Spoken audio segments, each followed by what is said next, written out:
Eh bien, bonsoir. Je voulais faire une petite vidéo sur les fleurs de Bach.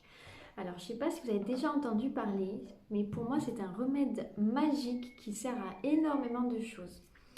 Et magique de par son utilisation très très simple. Il n'y a pas de contre-indication. C'est très bien que ce soit pour des humains, pour les animaux, même pour des plantes. Peu importe l'âge. Voilà, c'est vraiment voilà, pas de contre-indication, très simple et très sain car naturel. Voilà. Donc on remerciera jamais assez la nature pour tous les bénéfices qu'elle peut nous apporter. Donc n'oublions pas de faire avec la nature justement. Donc pour parler des fleurs de bac, donc en gros il y en a 38 différentes. Il y a beaucoup d'autres fleurs qui ont chacune leur vertu, mais le Dr Bach s'est arrêté donc sur les 38. Et la 39e, c'est le Rescue que vous connaissez peut-être, le remède d'urgence.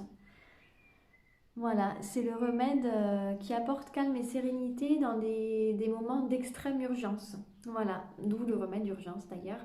Mais voilà, c'est vraiment en cas de choc émotionnel intense, en période de deuil, ou vraiment quand il y a des émotions très fortes. Et si vous n'avez pas forcément la fleur de bac en question, celui-ci il sert toujours, c'est bien de l'avoir constamment avec soi, on ne sait jamais. Voilà, en cas d'accident, voilà, peu importe, le rescue est là pour vous. Voilà, sinon, donc aujourd'hui, on va parler des 5 fleurs de la peur. Voilà, donc je vais faire court parce que voilà, chaque fleur aurait énormément de choses à dire dessus. Je vais vraiment vous dire les grandes lignes, que ça puisse voilà, vous marquer. Et après, si vous avez des questions, ben, n'hésitez pas à me contacter en message privé. Voilà, donc pour commencer, la première fleur de la peur, on va parler de roc rose. Rock Rose, c'est vraiment la fleur pour les angoisses, enfin les peurs extrêmes, terrifiées, pétrifiées. C'est vraiment en cas, voilà, par exemple, vous avez eu un accident de voiture et voilà, vous êtes pétrifié à l'idée de remonter dans une voiture, voilà, vous êtes figé. C'est vraiment, voilà, ce côté vraiment angoisse et peur extrême. Ça va vous aider à prendre du recul, à reprendre du courage et de l'audace pour avancer et en sérénité. Voilà, ça va vous aider dans ce côté-là, rock rose. Voilà, ensuite il y a Mimulus. Mimulus, c'est vraiment pour les peurs bien définies, les peurs palpables. Par exemple, j'ai un examen la semaine prochaine et j'ai peur de ne pas y arriver. Pourtant, vous savez très bien tout ce que vous avez à dire, mais voilà, vous avez peur. Peur de voilà, c'est ça, peur de ne pas y arriver, ou ça peut être une peur précise, peur de l'araignée, peur voilà. Donc là c'est Mimulus. C'est également recommandé pour les personnes timides, donc les gens qui n'osent pas se jeter à l'eau. Voilà, Mimulus va aider justement à faire un pas en avant avec courage et voilà, pour les gens qui n'arrivent pas à prendre la parole en public, par exemple, ou quand il y a un groupe de personnes, ben jamais il va donner son avis, voilà, il a peur de se dévoiler. Voilà, ça peut être aussi le trac. Voilà, donc parfait, le Mimulus, c'est parfait pour les gens, les artistes avant un spectacle. Voilà, donc c'est ça, trac, timidité, peur bien définie, Mimulus. Ensuite, nous avons Aspen. Aspen, c'est pour des angoisses, mais on ne sait pas dire pourquoi. C'est voilà, je me sens angoissée, mais sans raison. Ça peut être aussi la peur de l'inconnu. Voilà, des gens qui vont constamment tous les ans en vacances au même endroit.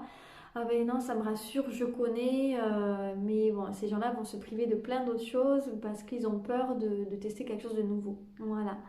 Donc voilà, que ce soit la peur de l'inconnu ou une anxiété sans raison, voilà, là on est chez Aspen.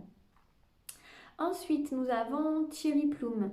Thierry Plume, ça va être peur de perdre la raison, peur de sombrer dans la folie. Par exemple, dans un cas, quelqu'un qui pense au suicide et qui a peur de passer à l'action. Ça peut être un parent qui est au bord de la crise de nerfs et qui supporte plus les hurlements de son enfant et qui est prêt à le secouer. Voilà, c'est quand on est au bord de commettre un acte qu'on regrette derrière. C'est vraiment voilà, cette peur de sombrer dans la folie, c'est ça. Donc ça, c'était Thierry Plume. Ensuite, la dernière, nous avons Red Chestnut. Red Chestnut, c'est vraiment quand on a peur, des peurs pour les autres. Une angoisse permanente. On se fait toujours une montagne, un film qui va arriver, un accident, quelque chose de terrible. Voilà. Par exemple, mon enfant est sorti ce soir, mais je ne pouvais pas m'endormir tant qu'il ne sera pas rentré. Oh là là, il m'a pas envoyé un message. Voilà, c'est ces gens qui se font toujours un film d'horreur, voilà, qu'il y a eu un drame, voilà. Ça va être cette surprotection.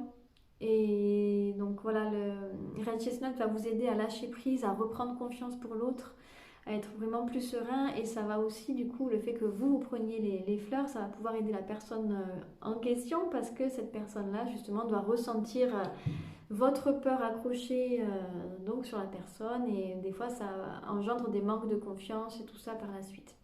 Voilà, donc c'est ça. Parfois, de prendre des fleurs de bac pour soi va jouer aussi sur votre entourage, parce que des fois, on ne se rend pas compte, mais nos émotions débordantes vont déborder sur l'autre et ça ne fait qu'aggraver certaines situations. Et c'est désagréable pour tout le monde. Voilà, donc voilà pour les 5 fleurs de la peur. Si vous avez des questions, donc n'hésitez pas à m'envoyer un petit message sur ma page Le Cocon sur Facebook. Je vous répondrai avec grand plaisir. Et sinon, ben, il y aura la suite des 6 autres groupes dans les jours à venir. Voilà, je vous souhaite une très très belle soirée et je vous dis à tout bientôt.